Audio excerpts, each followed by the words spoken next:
Hello everyone, it's me Jenny, not Class Librarian today because this isn't an anime review for Sauce Fed Nerd Anime Club. This is just a general anime review. Sauce Fed Nerd seems to be switching things up. I think they're switching from more anime culture and Japanese culture, which is of course Rena's forte, to away from anime reviews, which is fine. It means that I have slightly more independence and I can catch up on some of the animes that I've been meaning to watch and promised that I will watch for quite a while. And this week I decided to finally get around to watching Death Note, which has been one of the most requested and most hyped of the animes that's out there at the moment. I went into this with very mixed kind of references. I have two groups of anime friends, and one group said, "Oh my god, this is the best anime series ever, you've got to watch it, it's so good, oh my god, it's the best thing ever put to film, best anime of all time, And another group said, "It's a bit overhyped, it's okay, you're not going to find your life changed, it's, you know, there are better animes out there, it's probably not worth wasting your time." And so when those two specific groups have that sort of clash, it usually means that I will really enjoy the series, and I will definitely want to finish it, but it's not going to become one of my top 10. And that's been my experience thus far, so I went in expecting that, and that is pretty much what I got with Death Note.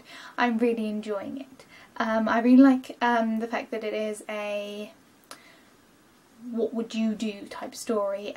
Leto is clearly, he's very intelligent. There is the full possibility that had he not found the Death Note book, he would have become, you know, a great force of good in the world. He clearly is got great intentions, he's just not doing them in perhaps the most morally comprehensible way. It's very much Billy from Dr. Horrible's the world is screwed up and I just want to rule it mentality, which is, you know, every teenager, every person has that sort of thing, like, if I were to rule the world would be different, it would be brilliant, and it's very relatable, and you know, I read on Wikipedia there's kind of a Death Note phenomenon that teenagers will write in books who they want to die, and it kind of is it death threats, is it not? It's difficult to say, but every teenager at some point has said that.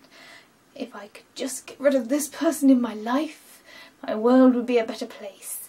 And, you know, maybe some people don't feel like that. I can't remember anyone specific ever feeling like that, but I can remember the overall vibe when I was a teenager of, oh, if only there was less of this type of personality in the world. And, you know, Phil says it a lot on his channel, like, if someone is a serial rapist, you don't want them breathing your air. Like, everyone can understand that urge to want to make the world better by taking people out of it. Generally, I'm not the biggest fan of that concept. I don't particularly like Arrow because of the multiple murders that happen in there. I'm not really the biggest fan of Batman because of that reason. I'm not really the biggest fan of Dexter. But in this, there's something that's very fantastical. It's not at all reality. And there's death gods, and there's a sort of... You kind of empathise with the character in the same sort of way that you sort of empathise with Billy from Dr. Horrible.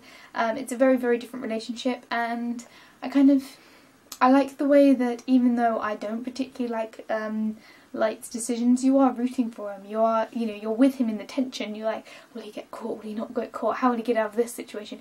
You're more challenging yourself to get to know his brain and his techniques, and he's very fast thinking, he's very intelligent, he's always 10 steps ahead. You're like, how can he get out of that? And he's already thought of 10 solutions.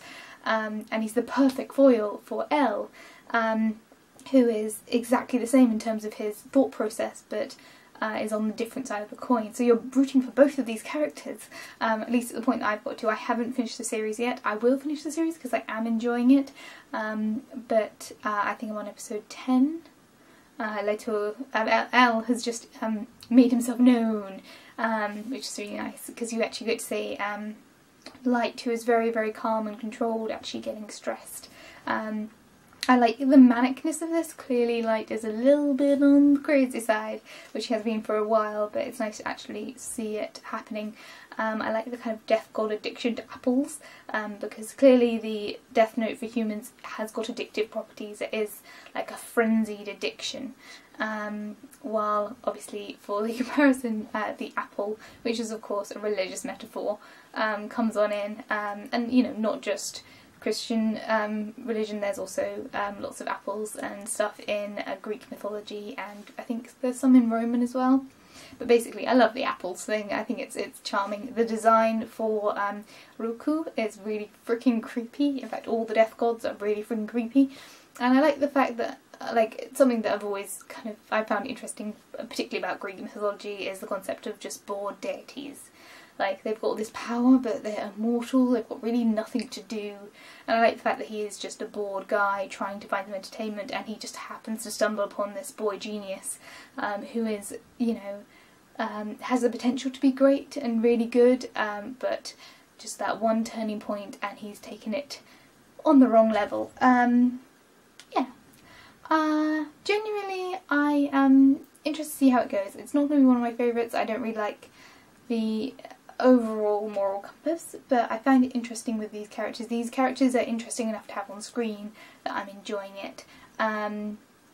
Overall, the design isn't anything particularly special. As I said, I love the frenzied moments, the direction for the frenzied moments where, like, he's having this, like, with the camera hidden in the crisps, where he's like going crazy, and he's so kind of, for lack of a better word, high on the concept of beating Elle.